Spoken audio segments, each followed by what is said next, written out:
के मेल थे 2000 शायद 18 या 20 की बात है। अखंड श्रीनिवास मूर्ति अनुसूचित जाति के थे, उनके घर पर अटैक हो गया और अटैक करने वाले लोग जला के फूंक दिए। उसके बाद भी लोग शांत रहे, उन लोगों को बेल भी मिल गई। वो बेचारे सुप्रीम कोर्ट गए बेल क्लैश कराने, अब तो खैर पार्टी भी छोड़ के चले गए। तो ये तो वो है कि वोट बैंक की सियासत के लिए अगर घर फूंक तमाशा देखना हो तो वो भी देखने के लिए तैयार रहते हैं, इनको उसमें भी किसी भी प्रकार की। और फिर मैं एक और बात पूछना चाहता हूं, वो कौन था ये बताइए। अगर इस देश के किसी प्रधानमंत्री ने, मान्यवर सभापति जी, सबकी कोई बात अगर इस देश में बोले प्लीज प्लीज। अरे सभापति जी, मैं पूछना चाहता हूं, इस देश में किस प्रधानमंत्री ने कहा था मुस्लिम should have the first right over the national resources of India? आपने तो नहीं कहा एससी एसटी ओबीसी और गरीब का होना चाहिए। हमारे मोदी जी ने कहा गरीब का पहला हक है, वंचित का पहला हक है, किसान का पहला हक है, महिला का पहला हक है। यह दिखाता है कि आपकी हकीकत क्या थी, दिल में क्या है और सामने क्या है। फिर मैं यह भी बताना चाहता हूं कि यह हकीकत जो बोली थी मनमोहन सिंह जी ने ऐसे ही नहीं थी। कर्नाटक की सरकार ने एक आदेश निकाला है। जिस समय चुनाव लड़े थे तो कहा था कि हम सबको जैसे 2000-3000 की जिस प्रकार की छूट देंगे, चुनाव में आ गए।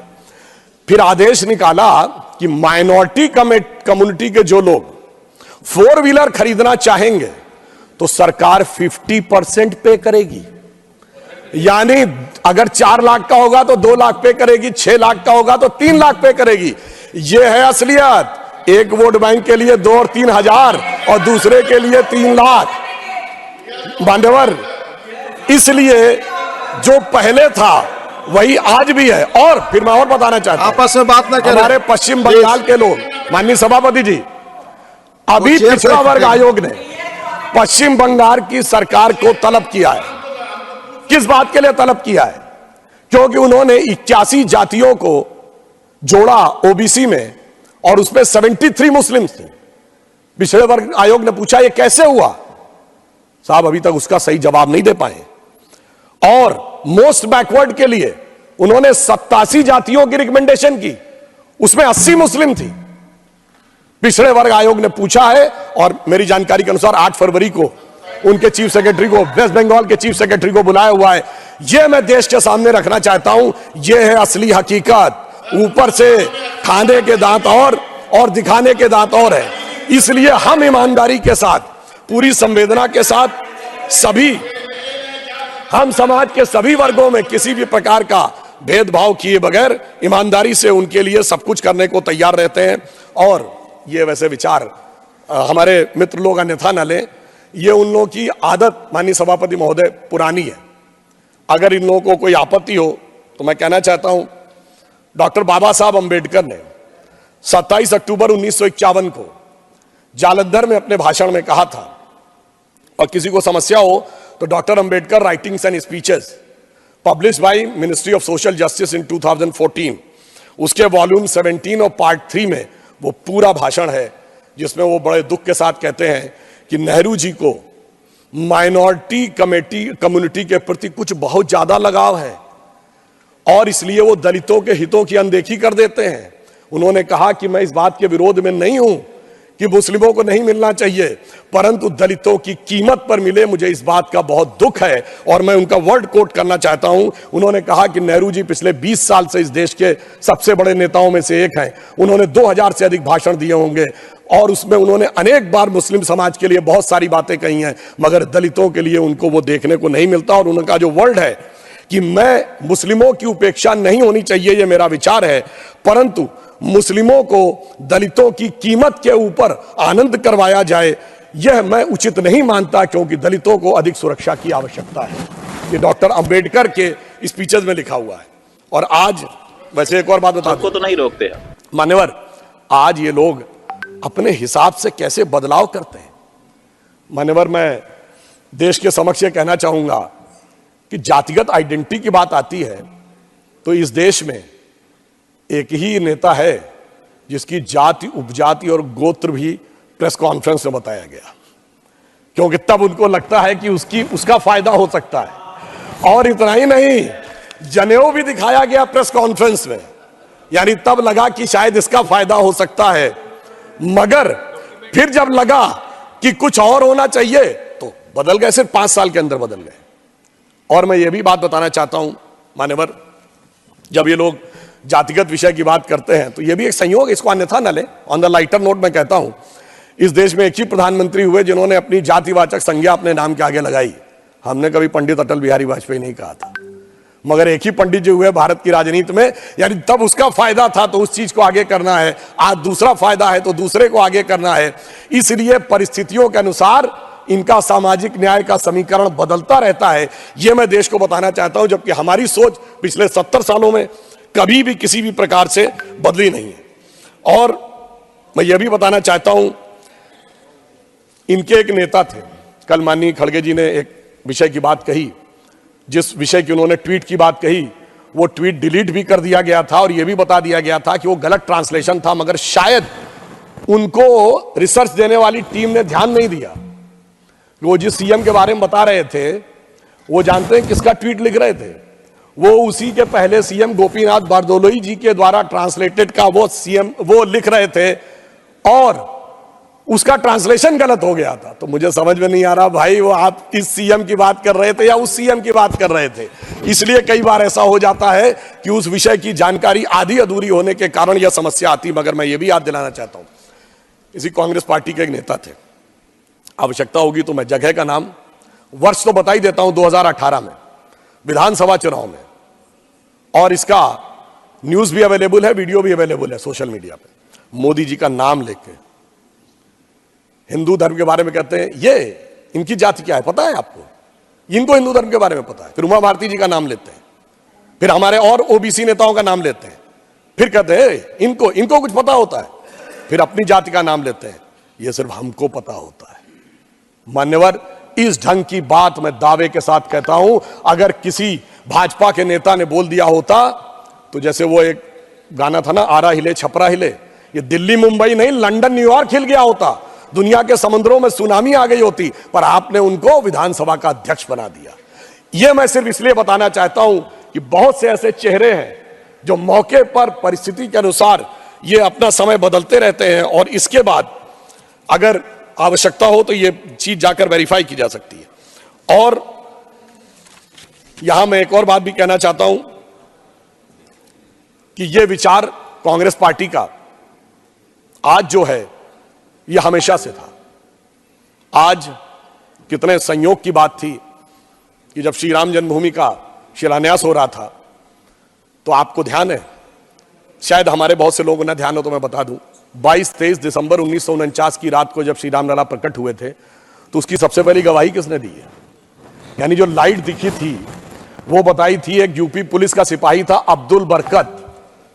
अब्दुल बरकत ने यह गवाही दी है कि उसे दिव्य रोशनी दिखाई पड़ी, और उसके बाद जब वो दिव्य रोशनी हटी तो वहां श्री राम लला विराजमान थे। और जो पैरोकार था इकबाल अंसारी बाबरी पक्ष का, देखिए उसको भी इनवाइट किया गया और वो आ भी गया।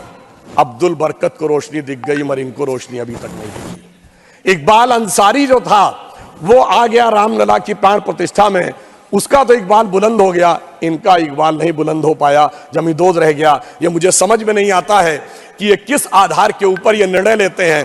वैसे इसमें भी इनको कोई नई बात नहीं है मान्यवर, ये इनकी समस्या पुरानी है। 24 अप्रैल 1951 को पंडित नेहरू जी ने जाम साहब दिग्विजय सिंह, जो सौराष्ट्र के राज्य प्रमुख थे, like chief minister of today, उनको लेटर लिखा था सोमनाथ मंदिर के उद्घाटन पे कि मैं बहुत स्पष्ट करना चाहता हूं कि मैं इससे सहमत नहीं हूं। मुझे इस बात का बहुत कष्ट है कि हमारे कुछ मंत्रिमंडल के सहयोगी जा रहे हैं, और मैं, उन्होंने कहा कि I am troubled by this revivalism, ये वर्ड है, यानी मैं इस पुनरुत्थान से बहुत दुखी और समस्या में हूं। मगर साहब, हुई है वही जो राम रचि राखा, जो होना था वो हो गया। और मगर यह दर्शाता है कि जो आज की यह प्रवृत्ति है, यह प्रवृत्ति गांधी जी की नहीं थी। गांधी इस देश की धर्म संस्कृति को मानते थे, नेहरू जी की सोच अलग थी। तो मैं कह सकता हूं कि आज की कांग्रेस गांधी जी की सोच से ज्यादा नेहरू जी की सोच के ऊपर चलती है, इस कारण से यह समस्या आती है। और एक बात मैं और कहना चाहता हूं, मैं एक उदाहरण और कोट करना चाहता हूं मान्यवर, यह भी selected works of Jawaharlal Nehru series 2 volume 17 में है। 1959 में उन्होंने कहा, मैं कोट कर रहा हूं, किसी को समस्या हो तो मैं रेफरेंस के साथ बोल रहा हूं। ललित कला अकादमी में वो भाषण देते हुए कहते हैं, mister Humayun Kabir referred to the great temples of south and Taj Mahal, but whenever I go to south temples of south, in spite of their duty, I cannot stand, I feel suppressed।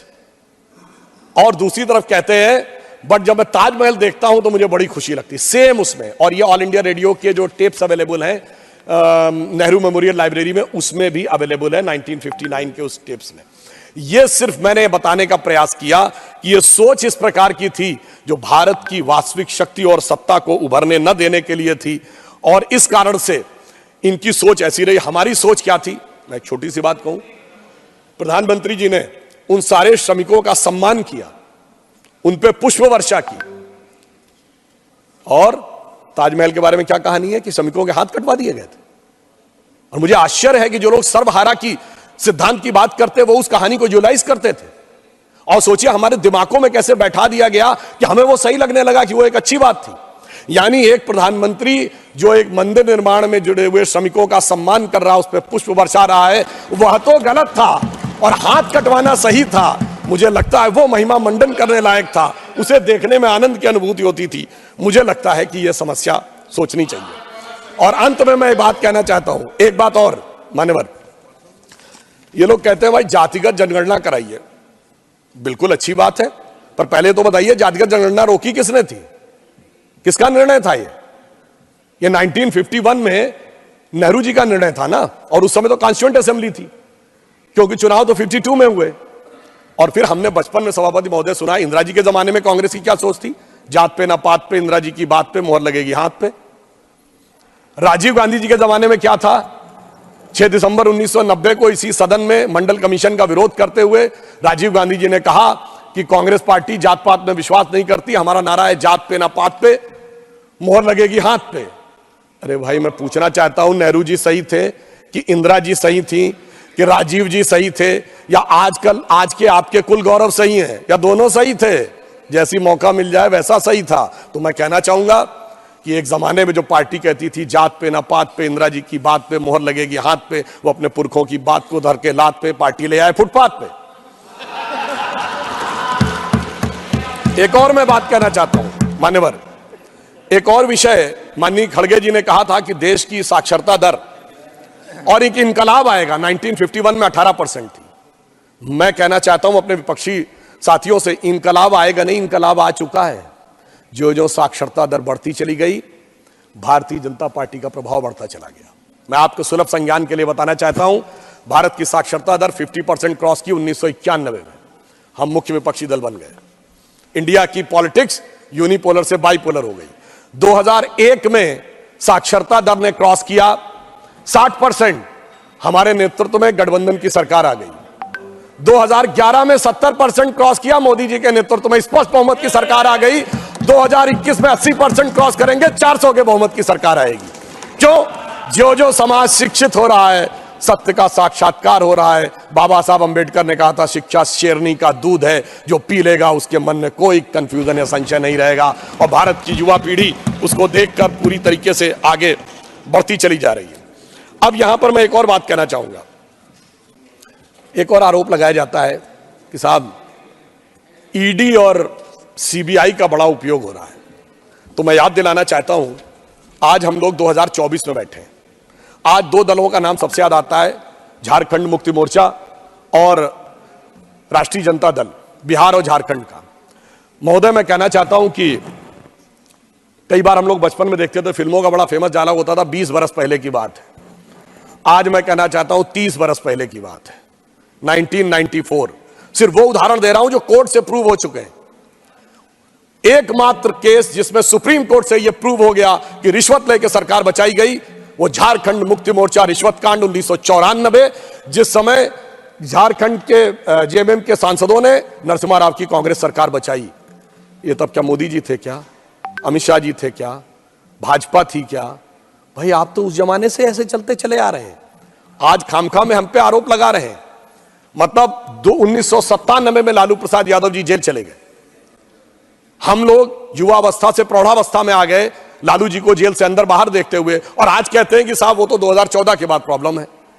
मैं तो कह रहा हूं 1994 में भी ये साथ साथ थे जेएमएम कांग्रेस वाले, और आज भी साथ साथ हैं। मतलब ऑन द लाइटर नोट मैं कहना चाहूंगा, एक पुराना गीत था ना, तो उसको थोड़ा परिवर्तित कर दें कि शायद ये दोनों दल एक दूसरे से कह रहे हैं कि 30 साल पहले मुझे तुमसे प्यार था, जिया बेकरार था, यही भ्रष्टाचार था, आज भी है और कल भी रहेगा। अब मैं यह भी बताना चाहता हूं, इसलिए आज आप जिस प्रकार का विभाजन, और मैं एक और बात मैं कहना चाहता हूं, अगर हमारे विरोधियों को कोई आपत्ति है तो मैं विनम्रता से कहता हूं 1990 के बाद की एक लोकसभा बता दें जिसमें इन दलों के नेताओं ने भ्रष्टाचार के आरोप में कोर्ट कचहरी और जांच एजेंसी के चक्कर न काटे हो, श्री पीवी नरसिम्हा राव जी के जमाने से लेके मनमोहन सिंह जी की दोनों सरकारों के जमाने में। तो भाई अगर आपका तो ये भ्रष्टाचार से याराना बहुत पुराना है और इसके लिए सिर्फ मोदी जी पर इल्जाम लगाना है, मैं तो ये बात सही नहीं मानता, ये यथार्थ है। मगर मैं ये भी कहना चाहता हूं कि जब भ्रष्टाचार को कवर अप करना होता है तो कैसे कवर किया जाता है मान्यवर? मैं एक बात कहना चाहता हूं, करप्शन को एक सी से नहीं कई सी से कवर किया जाता है। उसमें कास्टिज्म भी लाना है, उसमें कम्युनलिज्म भी लाना है और उसमें क्रिमिनलिज्म भी लाना है। इस ढंग से कवर अप किया जाता है करप्शन के लिए। तो जब जरूरत होती है तो देश के अंदर विभाजन की बात करो ताकि मुद्दे से ध्यान हट जाए, करप्शन से बात हट जाए। तो कोई क्षेत्र की बात करेगा, कोई वर्ग की बात करेगा, कोई जाति की बात करेगा। मैं सिर्फ ये कहना चाहता हूं कि मान्यवर, इन्होंने जिस प्रकार के डिवीजन की बात कही, तो मैं एक पंक्ति में कहना चाहता हूं कि आपने, अंग्रेजों ने हमको बांटा, फिर भी अपने देश की खातिर इन्होंने हर परिवेश को बांटा कुर्सी के उद्देश्य की खातिर।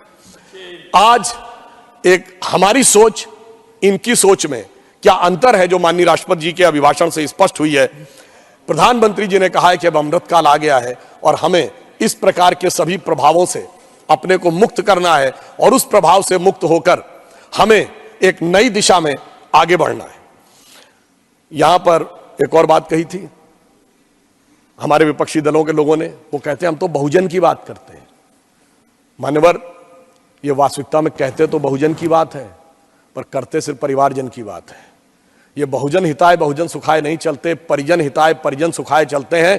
मगर इनकी सोच और हमारी सोच में अंतर यह है कि मोदी जी कहते हैं यदि आप बहुजन की बात करेंगे तो भी कुछ जन तो छूट जाएंगे।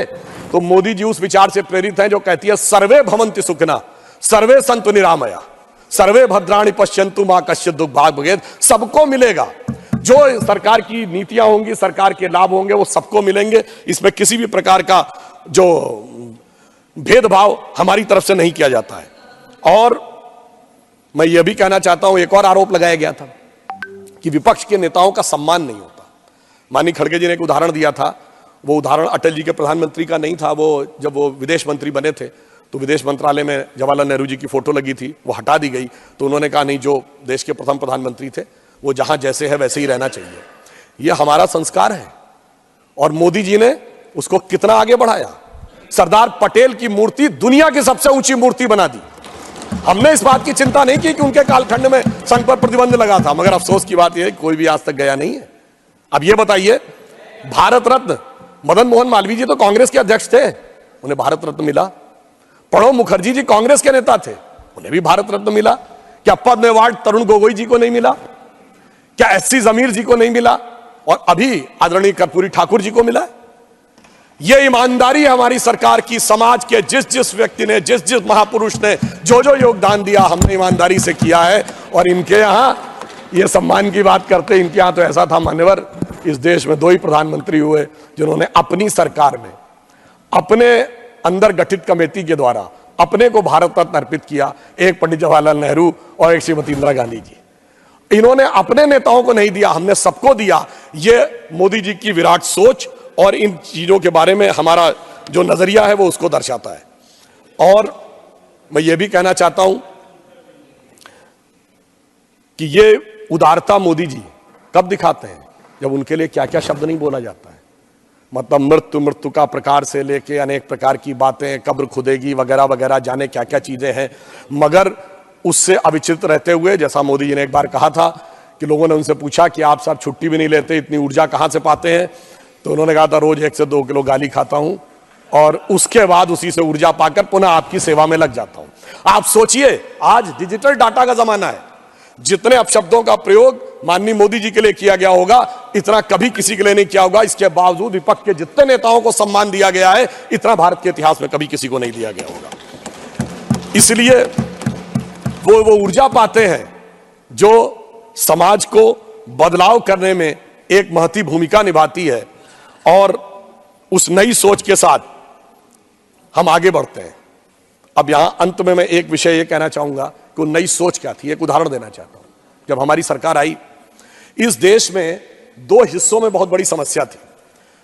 देश का पूर्वी हिस्सा है, वहां पर पानी बहुत गिरता है, बाढ़ की समस्या रहती है, बिहार से लेके उड़ीसा, पश्चिम बंगाल, असम। जो पश्चिमी हिस्सा है, राजस्थान और गुजरात, वहां पानी कम गिरता है, इसकी वजह से सूखे की समस्या रहती थी। अब मोदी जी ने आने के बाद जो एक नई सोच के साथ सोचा, तो जहां पर पानी कम है तो वहां सौर ऊर्जा की अधिकता है, तो सोलर एनर्जी के अंदर उसके पे एक नया स्वरूप शुरू किया गया। और जहां पर पानी की अधिकता है वहां नदियों के पाट को ड्रेजिंग करके और गहरा किया गया और इनलैंड वाटरवेज की शुरुआत की गई। यानी जो समस्या है उसके अंदर से कैसे एक नया रास्ता निकाला जा सकता है वो देखा। और सोलर एनर्जी में हम वहां पर पहुंचे कि आज दुनिया में हम 5th स्थिति में है सोलर एनर्जी में, जो हमने 2022 में अचीव कर ली है। तो हम 4थे नंबर के देश हैं दुनिया में जो इंस्टॉल्ड कैपेसिटी में क्लीन एनर्जी के फील्ड में खड़ा हुआ है। हम 4थे बड़े स्टॉक एक्सचेंज भी हैं, हम 3रे बड़े ऑटोमोबाइल मैन्युफैक्चरर बने हैं, हम 2रे बड़े मोबाइल हैंडसेट के मैन्युफैक्चरर बने हैं, और डिजिटल ट्रांजैक्शन में हम दुनिया में नंबर 1 है, इंफ्रास्ट्रक्चर में हम दुनिया में नंबर 1 है। और सभापति महोदय, डिजिटल ट्रांजैक्शन में 2022 में भारत ने 46%, दुनिया का 46% डिजिटल ट्रांजैक्शन भारत में हुआ, जो इसके बाद के 4 देशों से मिलाकर उससे ज्यादा था। इस देश में भगवान राम, उनके जीवन ने इस राष्ट्र और समाज को जो प्रेरित किया, वो राम मंदिर के समय में किस रूप में हुआ मैं बताना चाहता हूं। अगर भगवान राम का जन्म केवल इसलिए हुआ था कि रावण का वध करना था, तो अयोध्या के राजा के रूप में अयोध्या की सेना लेके जाते, रावण को मार देते, परंतु उससे धर्म नहीं स्थापित होता। इसलिए पहले राजा राम को वनवासी राम बनना था, उसके बाद निषाद राज का सम्मान, उसके बाद माता शबरी का सम्मान, उसके बाद सुग्रीव का राज्याभिषेक, फिर बानर, रीछ, भालू, अर्थात समाज के उन दूर के कोनों में खड़े हुए लोग जहां तक किसी की दृष्टि भी नहीं जाती थी, सबको संगठित किया। और संगठित करके तब जाकर उस समय की विश्व की सबसे बड़ी शक्ति को उन्होंने परास्त किया, अर्थात समाज के हर वर्ग को सम्मान स्थान देकर तब जाकर राम का राज्याभिषेक हुआ था। और आज आप देखिए, चाहे 4 करोड़ गरीबों को आवास मिला है, 11 करोड़ लोगों को शौचालय मिला है, और 54 करोड़ लोगों को जनधन अकाउंट मिले हैं, 50 करोड़ लोगों को आयुष्मान भारत में कवर मिला है, वो तो है, परंतु ये भी एक सुखद संयोग देखिए जो लोग हमसे कहने का प्रयास करते हैं। मैं याद दिलाना चाहता हूं, श्री राम जन्मभूमि का शिलान्यास जो 9 नवंबर 1989 को हुआ था, उसकी पहली ईंट जो पूरे शास्त्रीय विधान से हुआ था, जिसको सम्रांगण सूत्रधार कहते हैं उस ग्रंथ के अनुसार, पर पहली ईंट बिहार के कामेश्वर चौपाल ने रखी थी, जो आप लोगों के अनुसार सो कॉल्ड लोअर कास्ट में आते हैं। हम किसी को हायर और लोअर कास्ट नहीं मानते। और फिर संयोग देखिए, जब जजमेंट आता है 2019 में, तो उस समय हमारे महामहिम राष्ट्रपति श्री रामनाथ कोविंद थे, जो अनुसूचित जाति समाज से आते थे। और आज जब राम मंदिर का उद्घाटन होता है, तो हमारी राष्ट्रपति द्रौपदी मुर्मू जी हैं, जो अनुसूचित जनजाति से आती हैं। और उस प्राण प्रतिष्ठा के मुख्य जजमान हमारे प्रधानमंत्री श्री नरेंद्र मोदी जी थे, जो पिछड़े वर्ग से आते हैं।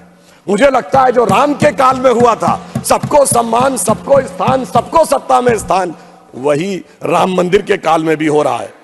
परंतु एक फैक्ट मैं और यहां पे कहना चाहता हूं, कई बार हम लोग उस समय छात्र जीवन में थे और यह कहा जाता था कि साहब ये मंडल के जवाब में कमंडल आया था। तो मैं एक स्पष्ट करना चाहता हूं, यह पूरी तरीके से भ्रांति है। जो उस समय वीपी सिंह की सरकार मंडल लेके आई थी, उसका हमसे कोई लेना देना नहीं था। हमारा आंदोलन 1984 से चल रहा था, 86 में ताला खुल गया था, 9 नवंबर 89 को शिलान्यास हो गया था। आज मैं सारे प्रबुद्ध लोगों से कहना चाहता हूं, मंडल कमीशन किस दिन लागू हुआ? 7 अगस्त 1990, सिर्फ 8 दिन बाद 15 अगस्त था। इतना बड़ा निर्णय जो उस सरकार ने आकर 8 महीने तक नहीं लिया, जो 8 घंटे में होने वाला निर्णय था, क्यों 15 अगस्त को नहीं हो सकता था? मैं बताता हूं उसका कारण बहुत स्पष्ट रूप से के राजा कुरुप्पु स्वामी की किताब में श्री स्वर्गीय शरद यादव जी ने लिखा कि वीपी सिंह से उनकी बात हुई और वीपी सिंह ने कहा कि मैं 15 अगस्त को इसको ऐतिहासिक अनाउंस करना चाहता हूं, मगर क्या करें 9 अगस्त को देवीलाल जी की रैली थी और उन्हें इस बात का डर था कि देवीलाल जी की रैली के बाद जनता दल में विभाजन न हो जाए, बहुत से नेता न चले जाएं। उन्हें इस बात का डर था कि शरद यादव जी भी चले जाएंगे। उस समय कृषक वर्ग में बहुत सी ऐसी जातियां थी जो आज ओबीसी में है, उस समय नहीं थी। तो देवीलाल जी की रैली 9 अगस्त को थी, इसलिए 7 अगस्त को करना पड़ा। अर्थात उनका मूल उद्देश्य सामाजिक न्याय, समाज के वर्गों के लिए उत्थान नहीं था, अपनी पार्टी के अंदरूनी समीकरण और उस राजनीति को साधना था। क्योंकि उद्देश्य पवित्र नहीं था, इसलिए न वो पार्टी बची, न उन नेता को सम्मान मिला। जबकि इसके ठीक विपरीत अगर देखें तो हमने ईमानदारी से उस वर्ग के सभी नेताओं को, जैसे श्री कल्याण सिंह जी, उमा भारती जी, विनय कटियार जी, नरेंद्र मोदी जी, ये सब तो मंडल के राज से पहले ही के दौर में आ गए थे। और उसके बाद अगर आज हम देखें तो जो लोग आज हमसे कहते हैं पिछड़े वर्ग की बात, तो मैं कहना चाहता हूं कि हिंदी पट्टी में हमने 5 मुख्यमंत्री बनाए। कल्याण सिंह जी मध्य प्रदेश में, उमा भारती जी, बाबूलाल गौड़ जी, शिवराज सिंह चौहान जी, मोहन यादव जी, और हमने 8 डिप्टी सीएम बनाए। केशव मौर्य जी उत्तर प्रदेश में, सुशील मोदी जी यहां सदन में हैं, तारकेश्वर जी, रेणुका देवी जी, और हमने अभी अरुण साव जी छत्तीसगढ़ में, सम्राट चौधरी जी बिहार में। 8 और 5 13, और यदि प्रधानमंत्री जी को मिला लें तो 14। उस वर्ग के 14 लोग हमने बनाए, इसमें 11 लोग अलग अलग जातियों के हैं। यह होता है सबका साथ सबका विकास। और जो लोग आज सामाजिक न्याय की बात करते हैं, अपने परिवार के अलावा एक योग्य व्यक्ति उन्हें नहीं मिलता है। जिस दिन सत्ता देने की बात आती है तो वर्ग तो छोड़िए, अपनी जाति में भी एक योग्य व्यक्ति नहीं मिलता है। केवल अपने परिवार को सब कुछ चाहिए, यानी जाति का चूरन देना है, परिवार को संपूर्ण सत्ता पूरन लेना है। यह उनका उद्देश्य, और हमारी सोच इस मामले में बिल्कुल अलग रहती थी। अब यहां मैं एक और बात कहना चाहूंगा। राम मंदिर के उद्घाटन के समय एक और बात कही गई। हमारे बहुत से लोग कहते हैं इसमें सीता जी का नाम नहीं लिया गया। भाई मैं बताना चाहता हूं, अरे आप लोग थोड़ा सा सहज बुद्धि का प्रयोग करिए। ये तो राम जन्मभूमि है, ये तो रामलला है। विराजमान भी वहां 5 वर्ष के हैं। जहां राजा राम होंगे तो वहां सीता भी आएंगी। अभी तो रामलला ही है, तो जय श्री राम ही होगा।